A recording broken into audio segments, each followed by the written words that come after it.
Hello, wise ones. This is Erin Mathiasen with Wise Body Yoga, here today to put the ah into Savasana.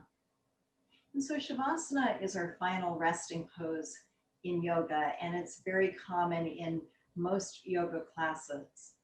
And so typically, you'll get the instruction of lying down on your back on your mat. And I'll start with my first suggestion for props that you might appreciate using.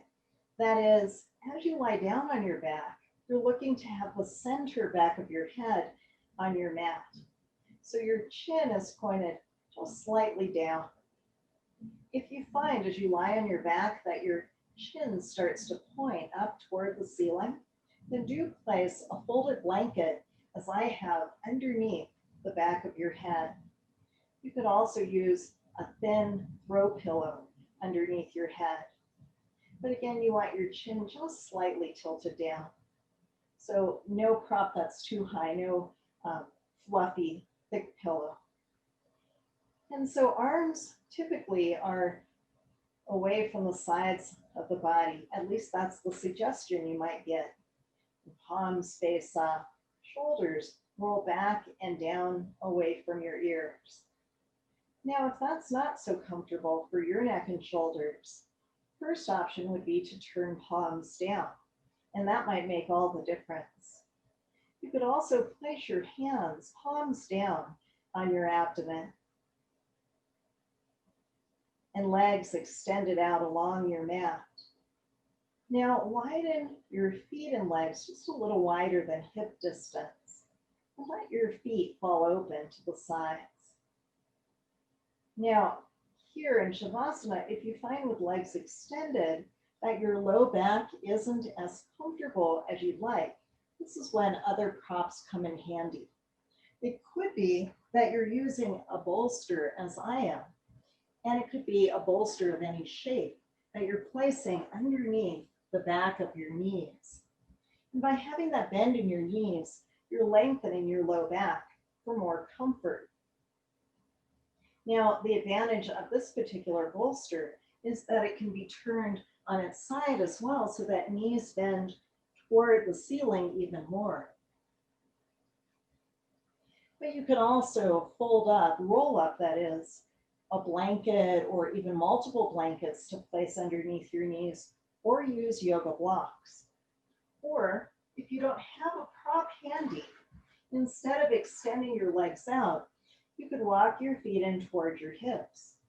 Then widen your feet to be mat distance apart. And let your knees fall gently together.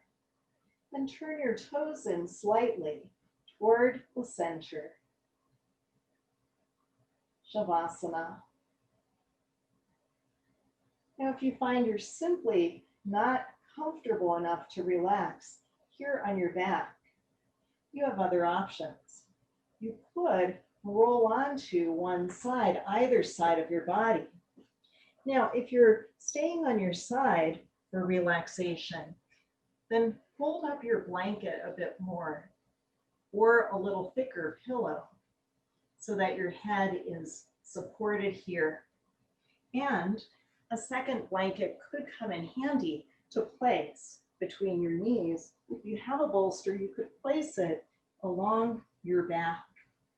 And that gives your back just a little more support. And so you can absolutely relax on either side of your body. You know, if it would feel more comfortable to lie on your tummy to relax, you could choose crocodile instead.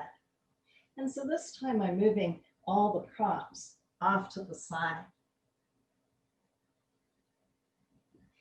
And then lying on your tummy, you'll take hold of your elbows to cradle your head and rest your forehead on your forearms.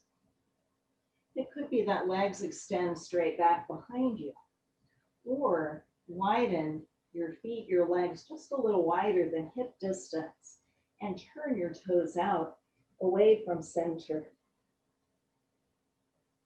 Crocodile pose. This is a great variation to work with a deeper, more complete breath.